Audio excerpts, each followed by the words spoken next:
Surat edaran OJK itu saya kira nggak berguna. Malahan yang saya katakan itu kalian sendirilah nasabah yang galbay ini yang harus waspada. Karena aturan OJK ataupun surat edaran dari OJK itu sudah tidak berguna lagi di hadapan pinjol.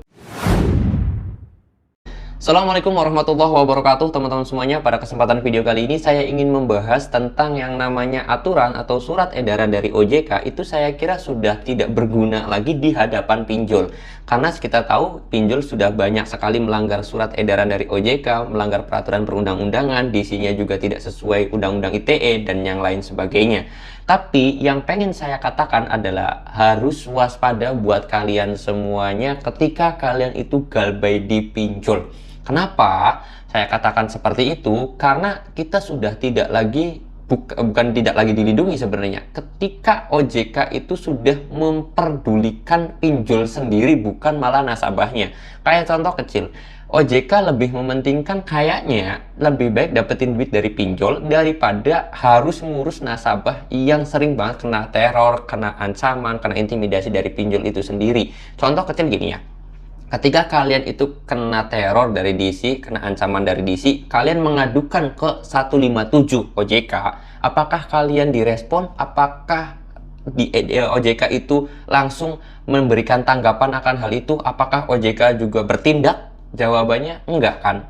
Tetapi ketika OJK itu ada pinjol yang mungkin saya katakan, mungkin itu ada kong kali kong, terus kemudian OJK juga tahu bahwa pinjol ini sudah melanggar aturan dan yang lain sebagainya, kok OJK diem aja gitu loh.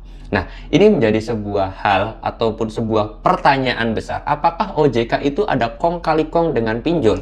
Terus kemudian yang kedua adalah, apakah OJK itu tidak tahu bahwa banyak sekali DC dari pinjol yang legal itu selalu mengancam, mengintimidasi, dan juga meneror nasabah? Saya kira OJK tahu, tapi ya sekali lagi, apakah lagi ada kong kali kong antara pinjol dan juga OJK? Dan saya yakin banget OJK pun tahu kalau pinjol itu mempunyai iklan yang sedikit menipu. Bukan sedikit sih, sering banget menipu. Hutang sekian, bayarnya sekian.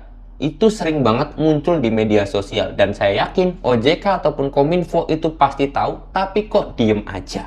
Nah, menurut saya surat edaran dari OJK atau peraturan yang telah ditetapkan itu ya kayak ya percuma aja, nggak berguna di hadapan pinjol. Yang penting pinjol mah dapetin duit dari nasabah. Oleh sebab itu, kalau kaliannya sendiri itu masih berharap pengen dilindungi OJK, pengen dilindungi oleh Kominfo, pengen dilindungi pemerintahan, lebih baik kalian hilangkan rasa keinginan itu, lebih baik kalian itu bangun mental kalian, bangun pikiran kalian yang positif, dan kalian itu fokus aja cari duit, fokus aja kerja, cari uang sebanyak-banyaknya, bangun ekonomi, jangan pernah mengharapkan yang tadi saya sebutkan ya. Kenapa?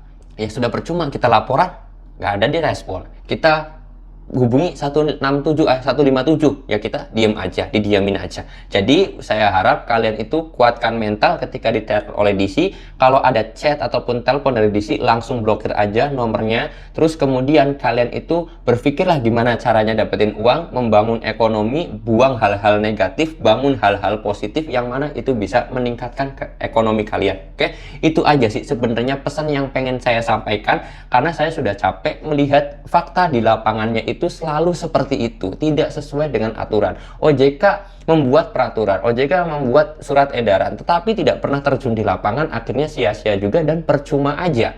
Oke, jadi sekarang hilangkan harapan kalian, atau kalian itu berharap pengen dilindungi, kalian hilangkan aja. Mudah-mudahan ini bisa jadi acuan kalian semuanya untuk segera mulai. Intinya sih kalian sendiri mau mulai sekarang atau nanti-nanti. Pengen bahagia sekarang atau nanti-nanti gitu. Kalau pengen bahagia sekarang, lakukan sekarang. Kalau pengen bahagia nanti, ya sudah, nanti aja. Oke, saya pengen tutup dulu video ini dengan kata wassalamualaikum warahmatullahi wabarakatuh.